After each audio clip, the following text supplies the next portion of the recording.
नमस्कार दोस्तों, मैं हूं जीत और लाइव हूं आज जनपद बार एसोसिएशन के सामने से। और यहाँ पर अधिवक्ता संशोधन बिल के विरोध में ये अधिवक्ता गण जो है वो सड़कों पर बैठे हैं और ये धरना पूरे भारत में चल रहा है। इस पर प्रकाश डालेंगे आज और इस पर आगे बात करेंगे, अधिवक्ता गण को सीधे जोड़ेंगे।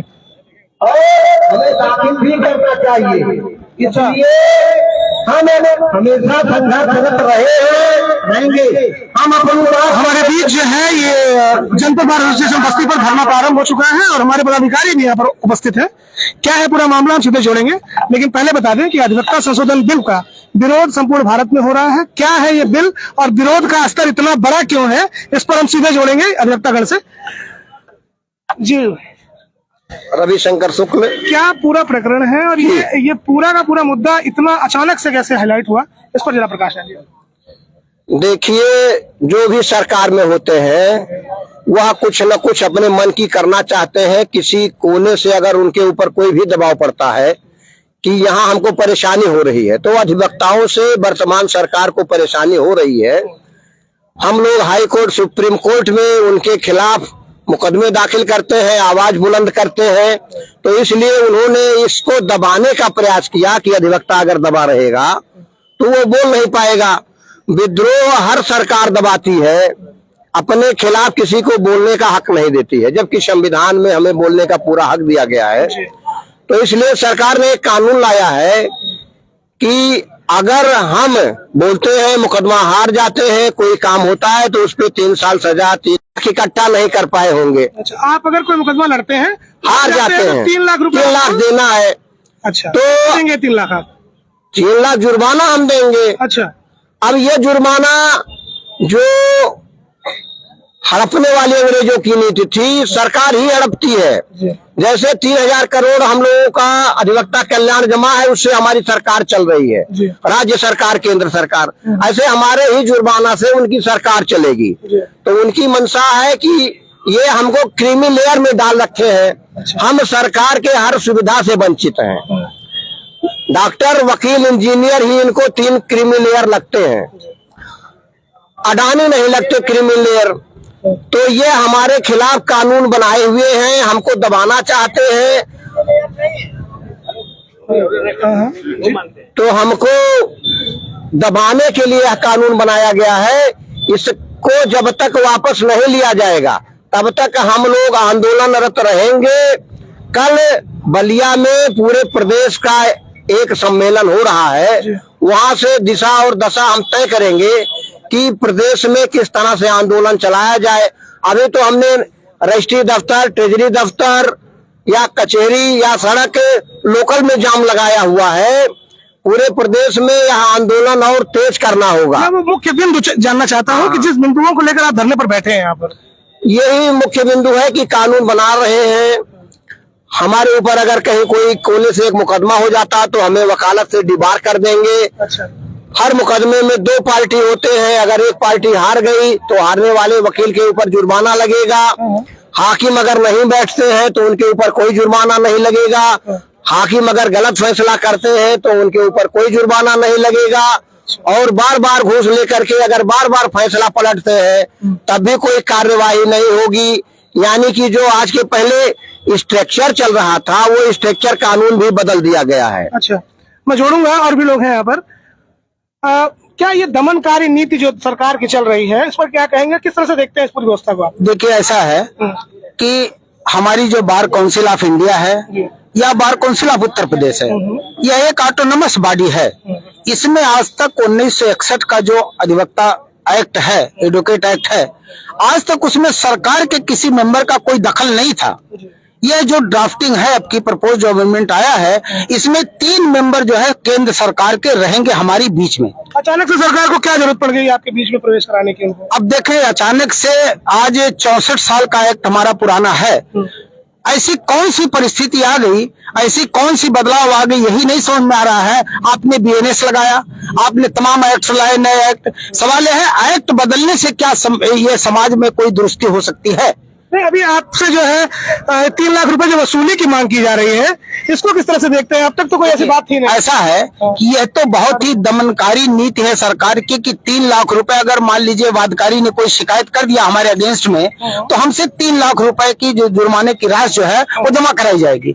सवाल ये उठता है कि 3 लाख रुपए अगर वास्तव में वादकारी पे करें, मान लीजिए एक फर्जी, एक ऑनेस्ट है, एक डिसऑनेस्ट है, 2 लिटिगेंट होते हैं। अगर डिसऑनेस्ट लिटिगेंट पे पैसा लगाया जाए तो शायद उसको भला हो जाएगा। तो ऐसी स्थिति में जो 3 लाख रुपए का अधिवक्ता पर लगाए हैं, और सपोज करें एक मौकिल अगर मुकदमा हार जाता है और उसने एक झूठी शिकायत मेरे अगेंस्ट कर दिया, या हम उसको कैसे नहीं उसके साथ कोऑपरेट कर पाते अगर उसने कोई फर्जी शिकायत कर दिया मेरे अगेंस्ट में, तो बिना कोई अपॉर्चुनिटी दिए मुझे तत्काल सस्पेंड कर दिया जाएगा। ये तो बहुत बड़ी हमारी जो फ्रीडम है, जो हमारा कॉन्स्टिट्यूशनल राइट है, फंडामेंटल राइट है, वो राइट ही हमारा कर्टेल कर दिया जा रहा है। तो ऐसी स्थिति में यह जो कानून है बिल्कुल भयावह है, और इसका हम हर पुरजोर विरोध करेंगे। जब तक काला कानून वापस नहीं होगा तब तक हमारी हड़ताल जारी रहेगी। अच्छा, मैं जानना चाहूंगा आपसे कि सरकार ने वकीलों को, जहां तक मैं जानता हूं, कोई ऐसी व्यवस्था नहीं दी है, चाहे उनके जीवित रहने पर या उनके जाने के बाद, ना उनके परिवारों को ऐसी व्यवस्था मिलती है। ऐसे में सरकार का उनके क्रियान्वयन के बीच में घुसना कहां तक सही मानते हैं आप? सरकार का इसमें कोई रोल नहीं रहता है। हमारा बार काउंसिल जो है इसके लिए हमारा गार्जियन के रूप में काम करता है, और हमारी सहायता और कोई नहीं करता है। जैसे एडवोकेट्स प्रोटेक्शन एक्ट नहीं बना अब तक, और यहाँ पर हम लोगों की तरफ से एक एडवोकेट वेलफेयर ट्रस्ट बना है, लखनऊ में है उसका हेड ऑफिस, दारुल सभा में। उससे हर वकील जो उसका मेंबर है उसके लिए सुविधाएं होती हैं।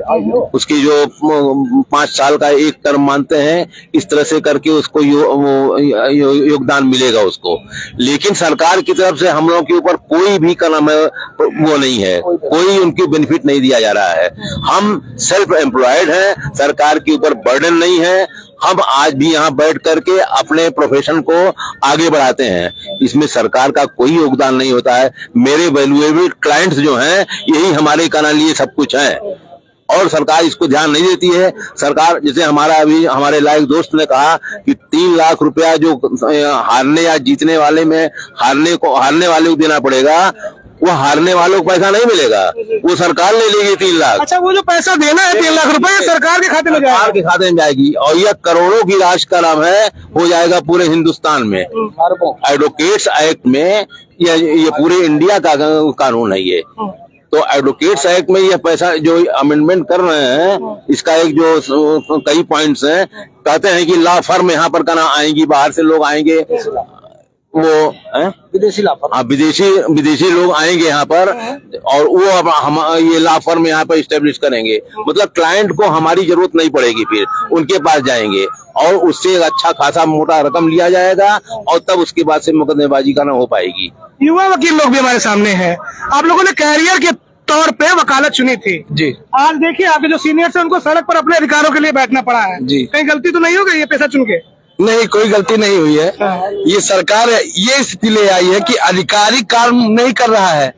हम नौजवान यहाँ पे आए हैं, इन्हीं को देख के सीख रहे हैं, लेकिन यहाँ पे अधिकारी काम नहीं कर रहा है। बस वो अपने मन बैठे तरीके से एक सिग्नेचर बना के वो पैसा ले लेता है। यहाँ पे कोई भी कार्रवाई, कोई भी अधिकारी स्वेच्छा से कोई भी कानूनी ढंग से काम नहीं कर रहा है। हम लोग ये प्रोफेशन इसलिए चुने हैं कि हम अपने स्वेच्छा से और फ्री तरीके से काम करेंगे, और जो हमारे मौकिल होंगे उनको न्याय दिलाएंगे। लेकिन ये सरकार, यहाँ तक कि ये संविधान में लागू है कि हम धारा 21 में प्रोटेस्ट कर सकते हैं, वो भी हमारे ऊपर चढ़ाया जा रहा है। ये सारी बहुत बड़ी चीजें हैं, और ये अगर बिल लागू हो जाता है तो हम क्या, हमारे आने वाले भी जो होंगे वो वकालत पेशा में नहीं आएंगे। इसीलिए निवेदन ये है कि ये बिल को वापस लिया जाए, और आज आखिरी दिन है। अगर ये बिल वापस होता है तो हम लोग की सबसे बड़ी अहमियत होगी, और हम ये समझ लिए ये बिल अगर वापस होता तो हम जीतते हैं।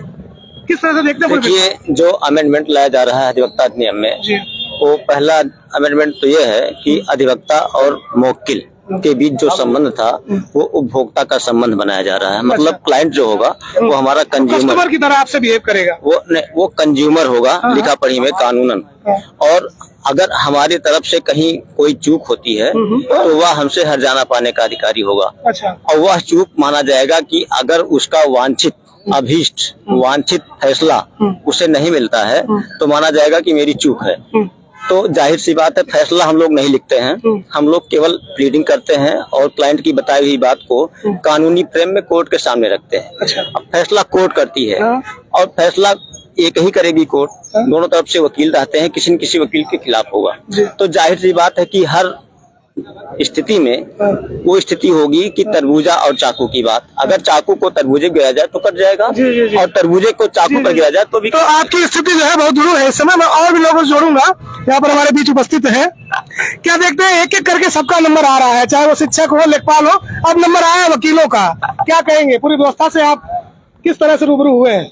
फिलहाल जो संशोधन बिल लाया जा रहा है, इसमें हमारी जो बार काउंसिल ऑफ इंडिया और बार काउंसिल ऑफ यूपी का जो एक स्ट्रक्चर है, जो कानून संविधान के तहत उसको वहां पर इसको स्ट्रक्चर दिया गया था, उसमें भी राजनीतिक व्यक्तियों की यानी कि केंद्र सरकार और राज्य सरकार के भी नामित व्यक्तियों को उसमें इंटरफेरेंस दिया जा रहा है कि ताकि जो अभी तक हमारी स्वायत्त संस्था थी उसमें भी एक राजनीतिक अपहोल्ड बनाने के लिए, ताकि किसी न किसी तरीके से अधिवक्ताओं के साथ जो भी है हमारी पॉलिसी बने, वो सीधे किसी तरीके से राजनीतिक उसमें वशीकरण में उनका प्रयास हो रहा है। अच्छा। तो एक हमारा इस संशोधन बिल पर ये भी पता ये है कि इस बात को भी यहाँ से इसको डिलीट किया जाए। अगर हमारी बार काउंसिल ऑफ यूपी में 25 मेंबर्स हैं तो मेरे 25 मेंबर्स ही उसको डिसाइड करेंगे। उनके अध्यक्ष हमारे चेयरमैन है, सरकार का कोई हस्तक्षेप आप नहीं चाहते, करते नहीं चाहते। क्यों करें? क्योंकि कभी अधिवक्ताओं को उन्होंने कुछ दिया हो तो बता दें। अच्छा, ये तो अच्छी बात बताई आपने।